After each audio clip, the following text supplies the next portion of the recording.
গাইবান্ধা উপজেলার সাঘাটা উপজেলার অন্তর্গত সাঘাটা ইউনিয়ন ও মুক্তিনগর ইউনিয়নে আলোকধারা যুব সংগঠনের উদ্যোগে দিনব্যাপী বৃক্ষরোপণ কর্মসূচি অনুষ্ঠান অনুষ্ঠিত হয়েছে।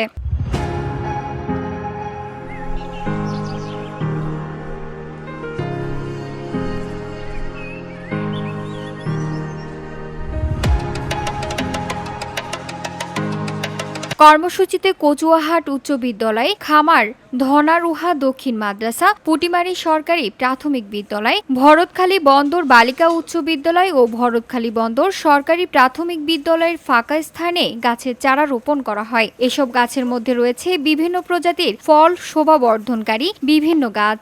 স্বেচ্ছাসেবী সংগঠনের পক্ষ থেকে গণমাধ্যমকে জানানো হয় সার্বিক সহযোগিতায় ও নিজস্ব অর্থায়নে তাদের এই উদ্যোগ। সাঘাটা থানা জুড়ে বৃক্ষ নিধন রোধ এবং সবুজ নগরায়ণ তৈরিতে স্বেচ্ছাশ্রমে তারা কাজ করে যাবে বলে জানান সংগঠনের সদস্যরা। বৃক্ষরোপণ সহ মানুষের মধ্যে সচেতনতা বৃদ্ধিতে প্রতিষ্ঠার পর থেকে কাজ করে যাচ্ছে আলোকধারা যুব সংগঠন।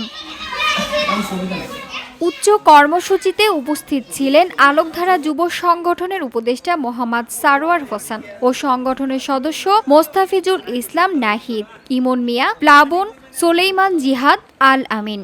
এছাড়াও আরও উপস্থিত ছিলেন সংগঠনের সদস্যবৃন্দ।